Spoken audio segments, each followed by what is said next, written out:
écoutez, merci à l'URPS de nous donner l'occasion d'expliquer le point de vue de l'Académie de médecine.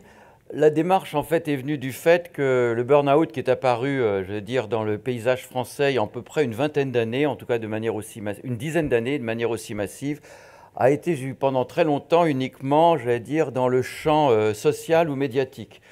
Et évidemment, on pouvait être interpellé de voir que la médecine, enfin la science médicale, la science psychiatrique ne s'exprimait absolument pas sur ce sujet. Et donc l'Académie de médecine a souhaité avoir une approche purement médicale, même si elle ne suffit pas à expliquer un phénomène qui est à la fois sociétal et autre, de ces problématiques et de voir un petit peu ce qu'on dit the state of the art, c'est-à-dire l'état des connaissances scientifiques sur ce thème. Les descriptions cliniques arrivent avec une psychologue qui est encore aujourd'hui, 30 ans après, plus de 35 ans après, la référence dans le burn-out, Christina Maslach, qui fait deux choses. D'abord, qui décrit symptomatiquement ce que c'est qu'un burn-out. Et d'autre part, qui met au point une échelle qui permet d'évaluer cette symptomatologie. Cette symptomatologie est intéressante parce qu'elle est en 3 dimensions. Et j'insiste bien là-dessus. C'est-à-dire que bien sûr il y a l'épuisement, mais ce n'est pas la seule dimension. Il faut que s'ajoutent 2 autres dimensions, ce qu'on appelle la dépersonnalisation ou la déshumanisation, c'est-à-dire en fait le cramage, excusez-moi de ce terme qui fait action à la brûlure, des émotions. Les gens n'ont plus d'émotions et je pense par exemple à une infirmière en burn-out qui vous dit « je soigne des enfants qui meurent devant moi, je suis un robot, je ne suis plus un être humain, ça me fait ni chaud ni froid ». C'est un peu l'inverse, si on peut dire, de l'empathie. Et la 3e dimension, donc dépersonnalisation, déshumanisation et perte du sentiment d'accomplissement de soi. Et vous voyez qu'aujourd'hui encore, c'est ces 3 dimensions, ce qui pose un problème.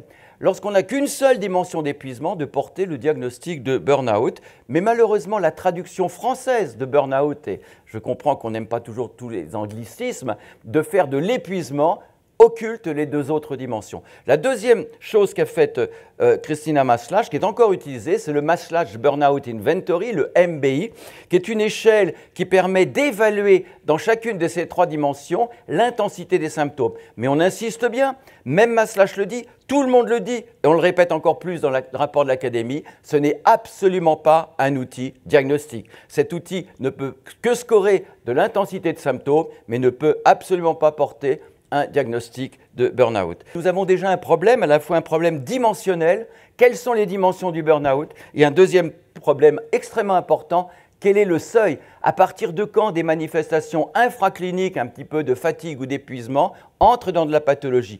C'est un problème que les psychiatres connaissent bien, un petit peu le problème d'à partir de quand on quitte la tristesse, qui n'est pas pathologique, qui est bien sûr une détresse psychologique, et qu'on entre dans la dépression. Donc le seuil n'est pas fixé. Et tout ça nous explique qu'aujourd'hui, l'Académie de médecine est très claire. D'abord, elle affirme que le burn-out ne peut en aucun cas être un diagnostic médical.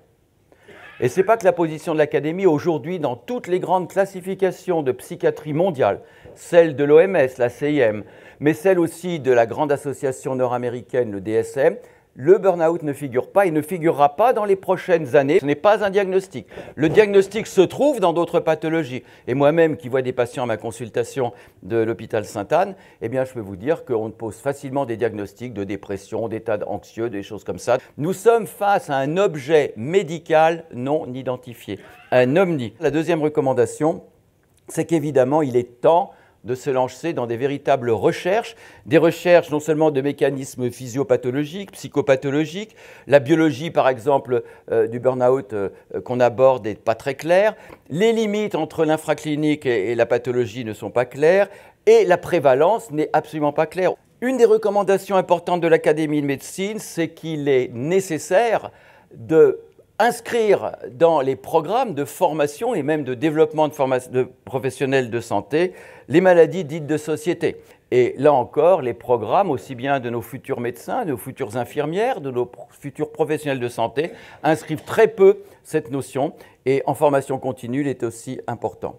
Et puis une des recommandations importantes, c'est évidemment le fait que nous sommes face, comme je le disais en introduction, à une problématique du travail, mais aussi une problématique de santé. Et là, il est nécessaire aujourd'hui de réunir 2 ministères qui travaillent légitimement sur ces problématiques, mais qui communique si peu. Et par exemple, nous avons suggéré, à l'image de ce qui fait par exemple dans la lutte contre la toxicomanie, des missions interministérielles.